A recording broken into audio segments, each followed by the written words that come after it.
주일날 6월 3일 금요일 새벽입니다. 정결한 맘 주시옵소서 찬양하겠습니다. 정결한 맘 주시옵소서 오 주님, 정직한 영을 새롭게 하소서. 정결한 맘 주시옵소서 오 주님, 정직한 영을 새롭게 하소서. 나를 주님 앞에서 멀리 하지 마시고 주의 성령을 거두지 마옵소서. 그 구원의 기쁨 다시 회복시키시고 변치 않는 맘 내 안에 주소서. 오늘 하나님께서 주시는 은혜의 말씀은 열왕기하 17장 39절에서 41절 말씀이 되겠습니다. 구약성경 열왕기하 17장 39절에서 41절 말씀을 봉독해 드리겠습니다. 오직 너희 하나님 여호와만을 경외하라. 그가 너희를 모든 원수의 손에서 건져내리라 하셨으나 그러나 그들이 듣지 아니하고 오히려 이전 풍속대로 행하였느니라. 이 여러 민족이 여호와를 경외하고 또 그 아로 새긴 우상을 섬기니 그들의 자자손손이 그들의 조상들이 행하던 대로 그들도 오늘까지 행하니라. 아멘. 오늘은 타협하는 자들에게 안심은 없다. 타협하는 자들에게 안심은 없다라는 제목으로 하나님 말씀을 상고하겠습니다. 우리 인간들에겐 절대적이다라는 말이 사실 어울리지가 않습니다. 왜냐하면 우리는 본질적으로 죄인이기 때문이죠. 완전할 수 없는 불완전한 존재다. 그래서 절대적이라는 이 단어가 어울리지가 않는 거예요. 그래서 사람들이 살아갈 때 중요하게 여겨지는 요소 중에 하나가 바로 타협하는 능력입니다. 적절한 선을 잘 찾아서 타협을 잘하는 사람이 성공적인 삶, 행복한 삶을 살 가능성이 높다라고 보는 거죠. 그래서 협상의 기술, 협상의 귀재라는 말이 있고, 또 이렇게 불리는 사람은 되게 높은 연봉이나 존중을 받고 살아가는 경우가 많습니다. 그런데 바로 이 점이 바로 하나님과 사람 사이에 넘어설 수 없는 선이기도 하죠. 그리고 또한 이 점 때문에 하나님과 사람 사이에 갈등이 일어나기도 합니다. 우리 하나님은 완전하신 분입니다. 그래서 우리에게 완전을 요구하셔요. 신명기 18장 13절 너는 내 하나님 여호와 앞에서 완전하라. 하나님이 완전하신 분이기 때문에 우리가 하나님의 가족이 되어 하나님과 함께 살려면 완전해야 된다라고 말씀하신 거예요. 적어도 하나님과의 관계에 있어서는 타협이 불가능하다라고 말씀하십니다. 그래서 거룩까지 요구를 하셔요. 레위기 11장 45절 나는 너희의 하나님이 되려고 너희를 애굽 땅에서 인도하여낸 여호와라. 내가 거룩하니 너희도 거룩할지어다. 거룩이란 말은 구별이란 의미라고 했잖아요. 그러므로 우리 믿는 자들에게 하나님이 요구하시는데 너희는 세상 사람들과 완전히 다르게 살아야 된다라는 거예요. 자, 그렇다면 이 하나님의 요구는 이 불완전한 우리에게 너무 심한 요구가 아닐까, 무리하게 요구하시는 것이 아닐까, 이런 생각을 할 수가 있겠죠. 그런데 결코 그렇지가 않습니다. 우리 인간들이 부족하고 절대적이지 못하기 때문에 타협을 한다라고 말씀을 드렸어요. 적당한 선을 찾는다라고 말씀도 드렸죠. 그렇지만 불완전한 존재인 우리에게도 절대적인 부분은 존재합니다. 부부관계를 생각해 볼까요? 결혼한 사람에게 타협할 수 없는 부분이 있어요. 그것은 배우자 외에 다른 사람을 사랑하는 것. 이것은 있을 수가 없는 일이죠. 다른 이에게 마음을 주지 말아야 됩니다. 마음 줄 수도 있지. 이런 타협은 불가능한 것이다. 내 부모를 외면하고 다른 사람의 부모를 내 부모라고 여기고 효도한다. 이것 역시도 타협이 불가능한 일입니다. 백인이 흑인이 될 수 없고 흑인이 황인이 될 수 없는 것도 절대적으로 타협이나 조정으로 될 수 있는 일이 아니다라는 것입니다. 하나님은 우리가 부족한 죄인임을 다 아십니다. 그래서 우리가 타협할 수밖에 없는 상황이 있다는 것도 아십니다. 그래서 우리가 어쩔 수 없이 타협할 때 용서하기도 하셔요. 나아만 장군이 나병을 고침받고 나서 선지자에게 이야기합니다. 내가 섬기는 아람 왕은 우상 숭배자입니다. 그래서 내가 하나님을 섬기거나 하나님을 섬기지만 왕의 제사에 참석할 수가 있는데 어떻게 해야 됩니까? 하나님을 섬기기로 해놓고 이렇게 해도 용서받을 수 있겠습니까? 라고 질문하죠. 그러자 선지자는 편히 가라. 하나님 용서해 주실 것이다. 이렇게 얘기하고 보냅니다. 마찬가지로 지금 북한같이 박해받는 나라에서 자신의 신앙을 숨기고 살아가는 자들 당연히 용서받을 수가 있습니다. 하나님이 그들을 책망하지 않으실 거예요. 그런데 절대적으로 용납하실 수 없는 부분이 있어요. 절대 타협이 불가능하다 여기시는 부분이 있다라는 거예요. 그것은 하나님과 우상을 겸하여 섬기는 것입니다. 부모 관계, 부모 자식 관계, 부부 관계에서도 예를 들어서 말씀을 드렸죠. 하나님의 자녀가 되어서 세상 신을 그들의 주인처럼 섬기는 것, 이것은 절대 용납하지 않으신다라는 거예요.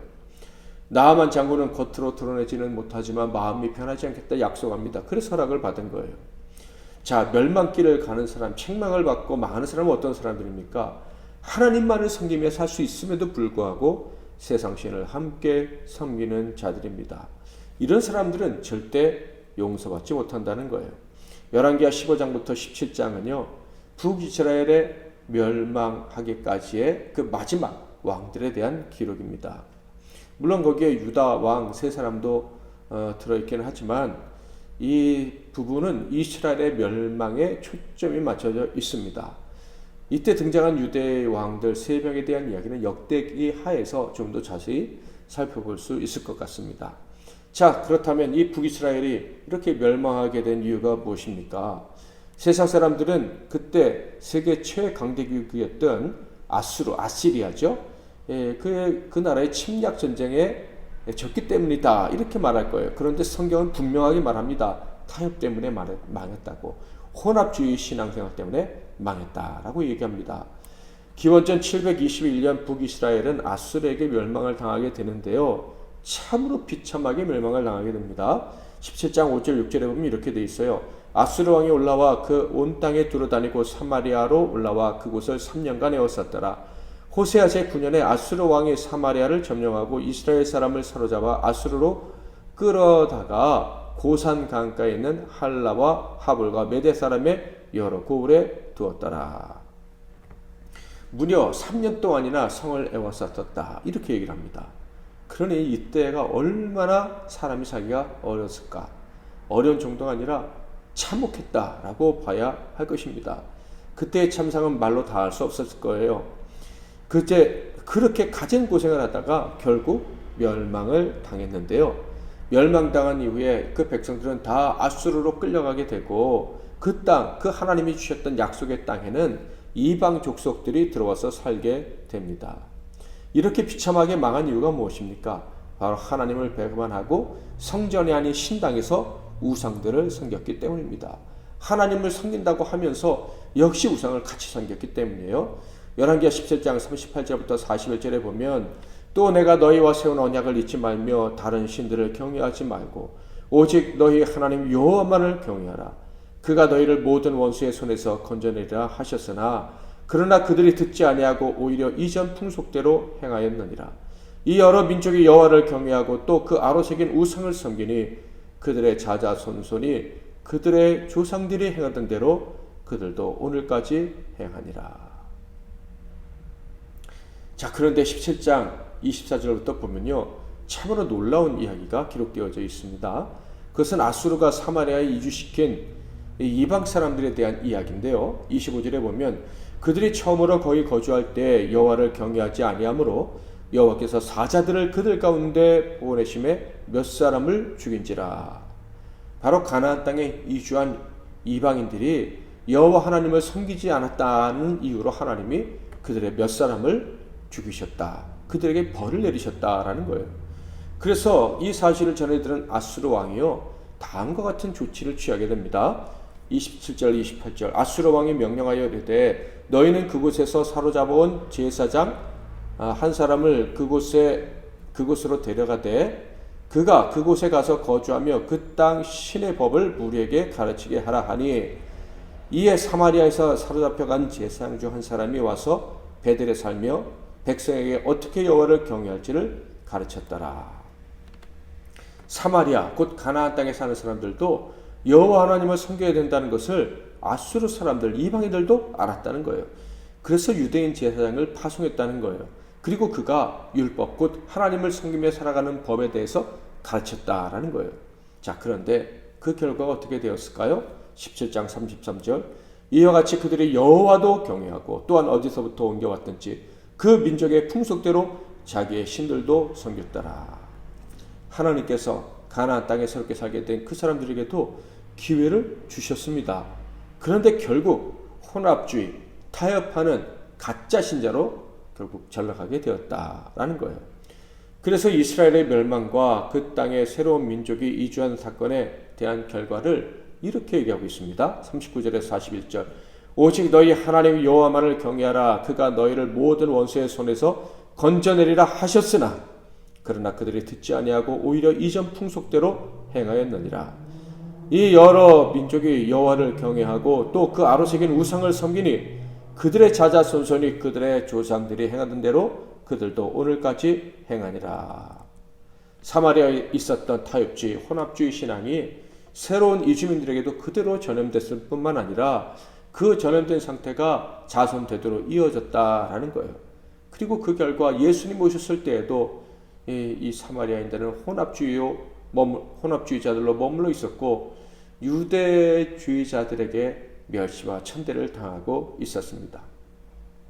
사랑하는 성도 여러분, 어쩌면 오늘 우리 신자들에게도 이 혼합주의, 신학의 타입이라는 말이 적용이 될 텐데 다 대수롭지 않게 여기고 사는 사람들도 많이 있을지도 모른다라는 생각이 듭니다. 그런데 우리는요, 절대 이 혼합주의나 신앙의 타협을 경계하고 단호히 배격해야 합니다. 이것은 너무 무서운 것이기 때문에 그렇습니다. 게다가 전염성이 강한 거예요. 다른 것은 몰라도 하나님을 사랑하고 하나님만을 예배하고 섬기는 일은 타협이 불가능한 것입니다. 온전히 하나님을 예배하고 힘을 다해 하나님을 섬기며 살아가는 저와 여러분이 되기를 바랍니다. 절대 타협하는 신앙을 우리가 가져서도 안 되고 이웃에게 전염시켜서도 안 되고 우리 자손들에게 물려주어서도 안 될 것입니다. 타협하는 자들에게 안전은 절대 보장되지 않습니다. 안심하며 살 수 있는 삶 주어지지 않습니다. 지금 안심하고 계십니까? 타협한다면 그것이 어느 날 우리에게서 갑자기 사라지고 말 것입니다. 오늘 새벽 또다시 우리 자신, 우리 중심을 돌아볼 수 있기를 바랍니다. 어떻게 주님만을 섬기며 살아갈 수 있을지 주님께 묻고 결단하며 주를 더 사랑하며 살아가는 오늘 하루가 다 되기를, 우리 성도들이 다 되시기를 주님의 이름으로 축복합니다. 말씀 붙잡고 기도하시고 승리하시는 하루 되시기를 바랍니다. 살아계신 하나님 아버지, 우리는 하나님만을 섬기며 하나님만을 사랑하겠다고 작정하며 살아가는 자들입니다. 그럼에도 불구하고 이 혼합주의, 타협하는 신앙의 이 전염성이 너무 강해서 우리 주변에 있는 그 어떤 사람이 잘못된 신앙에 우리가 혹시 오염되지는 않았는지 우리 자신을 돌아보게 됩니다. 이 새벽 다시 한번 간구하오니 우리에게 정결한 마음을 주시고 성령의 충만함을 주셔서 타협하지 않고 하나님을 사랑하고 하나님께 순종하며 하나님을 예배하며 살아가는 삶에 있어서 절대 타협이 없도록 혼합주의가 우리 삶에 스며들지 못하도록 주님 도와주시옵소서. 오늘 어떻게 하면 하나님을 더 온전히 섬길까, 사랑할까, 하나님께 도움을 구하며 또 새롭게 결심하며 살아가기를 원하는 우리 사랑하는 우리 MBC 나눔교회 가족, 그리고 이제 새벽에 예배하는 모든 종들에게 은혜 위에 은혜를 더하여 주옵소서. 예수 그리스도의 이름으로 기도하옵나이다. 아멘.